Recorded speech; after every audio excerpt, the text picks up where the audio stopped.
कौन सा चैप्टर चल रहा है? जल संसाधन। सब्जेक्ट कौन सा है? जियोग्राफी। तो इससे पहले हम लोगों ने जल के बारे में बहुत सारी जानकारी ली थी, फिर उसके बाद बांध के बारे में बहुत सारी जानकारी ली थी, यानी नदी घाटी परियोजना के बारे में जानकारी ली थी। नदी घाटी परियोजना से मुराद है कि नदी पर जब बांध बनाया जाता है तो उस बांध से एक साथ कई काम लिया जाता है, कई उद्देश्यों की पूर्ति होती है, तो उसको बहुउद्देशीय परियोजना कहते हैं। जिस परियोजना से एक साथ बहुत सारे उद्देश्यों की पूर्ति हो उसको बहुत उद्देशीय परियोजना कहते हैं। और उसी में अगर नदी घाटी मिला दिए तो नदी घाटी परियोजना हो जाएगी। और नदी घाटी परियोजना का मतलब होता है कि नदी पर बांध बांधना, और नदी पर बांध बांधने से सिर्फ एक ही फ़ायदा नहीं होता है, बहुत सारा फ़ायदा होता है, नहीं? तो वो सब हम लोग पढ़ चुके थे। अब आगे हम लोगों को पढ़ना है कोसी परियोजना। तो ये कोसी परियोजना जो है ये कोसी नदी पर बनाई गई थी। कहाँ? कोसी नदी पर। ये कोसी नदी बिहार से होकर जाती है, कोसी नदी बिहार से होकर जाती है, और उत्तर बिहार में ये विनाशकारी नदी थी। उत्तर बिहार के लिए यह अभिशाप माना जाता था, अभी भी माना जाता है। कोसी नदी में अभी भी जो बाढ़ आता है तो उत्तर बिहार को तबाह करते हुए जाता है। इतना ज़्यादा पानी उससे निकलता है कि गांव का गांव पानी में डूब जाता है, बहुत सारा नुकसान होता है, माल का नुकसान होता है, कभी कभी तो जान का भी नुकसान हो जाता है।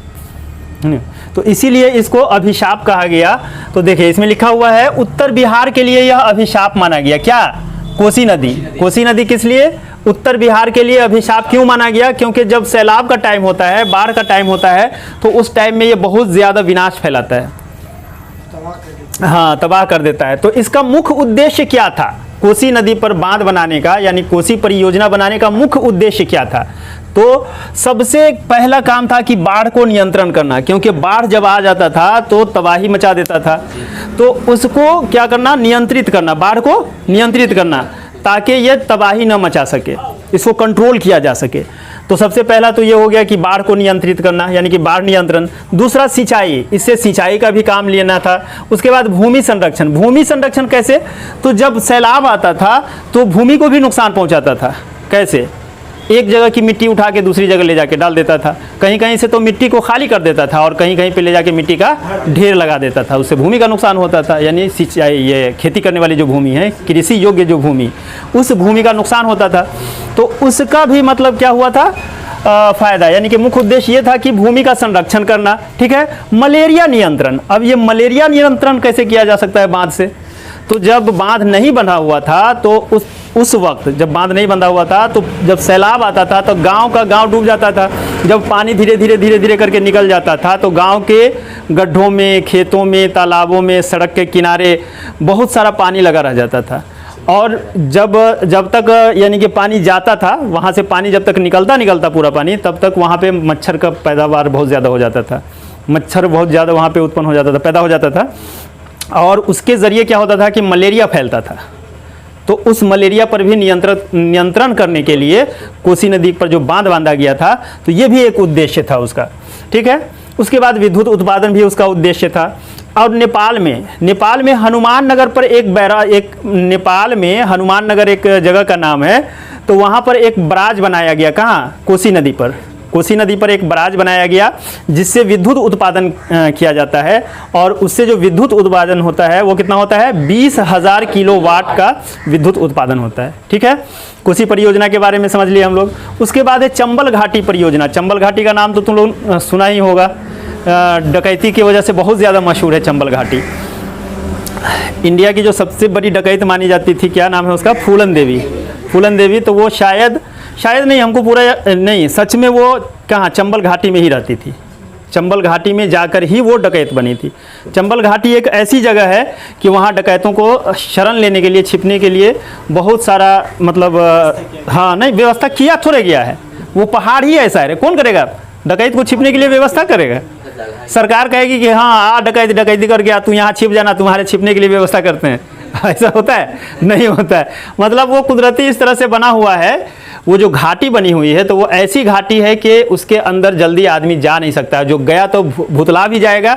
और दूसरी बात कि वहाँ जो रहता था लोग, डकैत वगैरह जो वहाँ रहता है, अब रहता है कि नहीं पता नहीं, पहले बचपन में हम लोग सुनते थे, कि वहाँ पे जब रहता है तो उसके अंदर जो भी पुलिस वाला गया या जो भी गया कभी लौट कर वापस नहीं आया। आम इंसान या पुलिस वाला जब भी उसके अंदर गया लौट कर वापस नहीं आया, इसलिए बहुत ख़तरनाक वो माना जाता है चंबल घाटी। तो वहाँ भी एक नदी है, उस नदी पर बांध बनाया गया था। तो वहाँ एक चंबल नदी है, नदी का नाम क्या है? चंबल नदी। तो चंबल नदी पर 3 बांध बना गया था। पहला बांध था गांधी सागर, दूसरा बांध था राणा प्रताप सागर और एक और बांध था कोटा। 3 बांध था, कौन कौन? गांधी सागर, राणा प्रताप सागर और उसके बाद कोटा। ठीक है, यह राजस्थान और मध्य प्रदेश दोनों में सिंचाई और मिट्टी संरक्षण होता है इस बांध से। किस बांध से? चंबल घाटी, चंबल हरबरा दिया। हाँ, राजस्थान और मध्य प्रदेश में इससे सिंचाई का काम लिया जाता है, सिंचाई का काम लिया जाता है और वहाँ मिट्टी का संरक्षण भी होता है। किस बांध से? तो चंबल नदी पर जो बांध बनाया गया, 3 बांध बनाया गया, गांधी सागर, राणा प्रताप सागर और कोटा। उन सब बांधों से क्या होता है कि राजस्थान, मध्य प्रदेश और में सिंचाई का काम होता है और प्लस मिट्टी संरक्षण का भी काम होता है। और सिंचाई कितने दूर में की जाती है इससे? तो 5 लाख हेक्टेयर में सिंचाई की जाती है। किससे? चंबल घाटी पर जो परियोजना बनाई गई है उस परियोजना से। ठीक है, अगला देख लेते हैं तुंगभद्रा, भरता नहीं भद्रा, तुंगभद्रा परियोजना। यह कर्नाटक में स्थित है। कहाँ स्थित है तुंगभद्रा? कर्नाटक में स्थित है। दक्षिण भारत की सबसे बड़ी नदी घाटी परियोजना है, इंडिया की नहीं, दक्षिण भारत की। ये याद रखना है, ये सब टॉपिक जो है वो याद रखने वाली, क्योंकि ऑब्जेक्टिव में पूछेगा ये सब कि दक्षिण भारत की सबसे बड़ी नदी घाटी परियोजना कौन सी है। हाँ, तो तुंगभद्रा परियोजना लिख देंगे। ठीक है, ये कृष्णा की एक सहायक नदी है, उस नदी पर यह परियोजना बनाई गई है। किस नदी पे? कृष्णा की सहायक नदी पे बनाई गई है। और मल्लापुरम के पास 2.5 किलोमीटर लंबा बांध बनाया गया। जगह का नाम क्या है? मल्लापुरम। तो मल्लापुरम के पास 2.5 किलोमीटर लंबा यानी 2.5 किलोमीटर लंबा बांध बांधा गया उस पे। कर्नाटक और आंध्र प्रदेश का इससे सहयोग होता है। सिंचाई जो इससे होती है वो कितनी होती है? 4.9 लाख हेक्टेयर में सिंचाई होती है। विद्युत का उत्पादन कितना होता है? तो 1 लाख किलोवाट विद्युत का उत्पादन होता है। उसके बाद अब हम लोग पढ़ेंगे नागा अर्जुन सागर परियोजना। यह नागा अर्जुन सागर परियोजना कृष्णा नदी पर बनाया गया है, यानी कृष्णा नदी पर स्थित है। आंध्र प्रदेश के गुंटूर जिला और तेलंगाना के नलगोरा जिला के बीच बनाया गया है। ये कृष्णा नदी पर स्थित है। किस नदी पे? कृष्णा नदी पे नागा अर्जुन सागर कृष्णा नदी पर बनाया गया है, स्थित है, मतलब यह बनाया गया है, कुछ भी कह लो। आंध्र प्रदेश के गुंटूर जिला और तेलंगाना के नलगोरा जिला के बीच बनाया गया। जो आंध्र प्रदेश का एक जिला है गुंटूर, है ना, और तेलंगाना का एक जिला है नलगोरा, उस दोनों के बीच ये कृष्णा नदी पर नागा अर्जुन बांध बनाया गया हुआ है, यानी कि नागा अर्जुन सागर परियोजना बनाया गया। ठीक है, ये नाम नागा अर्जुन क्यों पड़ा है इसका? क्योंकि एक बौद्ध भिक्षुक थे जिसका नाम था नागा अर्जुन। बौद्ध भिक्षु का नाम था नागा अर्जुन और उन्हीं के नाम पर ये बांध का नाम रखा गया, इस परियोजना का नाम रखा गया नागा अर्जुन सागर परियोजना। ठीक है, सिंचाई कितनी दूर में इससे होती है? तो 9 लाख हेक्टेयर में इससे सिंचाई होती है। उसके पास यानी नागा अर्जुन सागर जो जहाँ पे बनाया गया, ये बांध जो जहाँ पर बनाया गया, उसके आसपास शायद उसके पीछे या कहीं पे एक बहुत पुराना प्राचीन मंदिर था।